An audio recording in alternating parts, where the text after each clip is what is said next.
বাংলাদেশ প্রধানমন্ত্রী ডক্টর ইউনূস আজ ভারতের কাছে হাত জোর করে ভিক্ষা চাইছে। জানেন কি হয়েছে? অনেক বড় ঘটনা ঘটিয়ে দিয়েছে আমাদের ভারত সরকার। ভিডিওটি শেষ পর্যন্ত দেখতে থাকবেন। নমস্কার, নিউজ ব্রেকিংয়ে আপনাদের সবাইকে স্বাগতম। এই প্রথমবার ভিডিও আমি ছাড়ছি। ভিডিওটি ভালো লাগলে অবশ্যই শেয়ার, লাইক এবং সাবস্ক্রাইব করে থাকবেন। ভালো লাগলে অবশ্যই কমেন্ট করবেন কেমন হয়েছে। শুরু করা যাক। আমাদের স্বরাষ্ট্র মন্ত্রী অমিত শাহ তিনি ঘোষণা করেছেন যে আর কোনো বাংলাদেশি ভারতবর্ষে থাকবে না। যেমন কিছুদিন আগে বলেছিল পাকিস্তানকে এই অপারেশন সিন্দুর হওয়ার আগে, সেরকমই একটা ঐতিহাসিক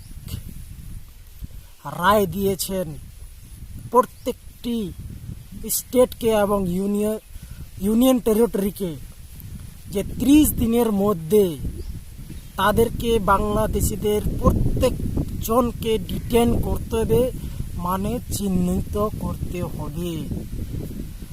যদি চিহ্নিত না করে তাহলে সেই রাজ্যেরও ব্যবস্থা নেওয়া হবে, 1 নম্বর। দ্বিতীয় নম্বর, যে সমস্ত বাংলাদেশি ভারত বয়কট করেছিল, দেখেছেন তো? অবশ্যই সবাই দেখেছেন কি অবস্থা হয়ে গেছে। আজ ডক্টর ইউনূস ভারত সরকারের কাছে হাত জোর করে ক্ষমা চেয়েছেন, হাত জোর করে ভিক্ষা চেয়েছেন, ভিক্ষা ভারত সরকারের কাছে, যে আমাদের বাঁচান, মোদি বাবা আমাদের বাঁচান।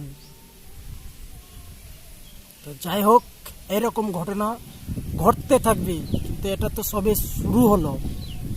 কিভাবে পঙ্গু করে দেব বাংলাদেশকে, এবার কিন্তু সময় চলে এসেছে। সবার আগে যেটা ভারত সরকার করেছে, যে কোনো বাংলাদেশিকে আর মায়ানমারের যারা শরণার্থী হয়ে রয়েছেন তাদেরকে আর ভারতবর্ষে রাখা যাবে না। তারাই হচ্ছে আমাদের মানে ঘরের শত্রু। রামায়ণে আছে না, ঘর বিধি রাবণ নষ্ট। এদেরকে আশ্রয় দিয়েছি, সব কিছু খাবার দিয়েছি, তো এরাই আমাদের শত্রু হয়ে গেছে, এরাই হয়ে গেছে বিভীষণ। ভিডিওটি কেমন লাগলো অবশ্যই বলবেন। লাইক, শেয়ার আর সাবস্ক্রাইব করতে ভুলবেন না।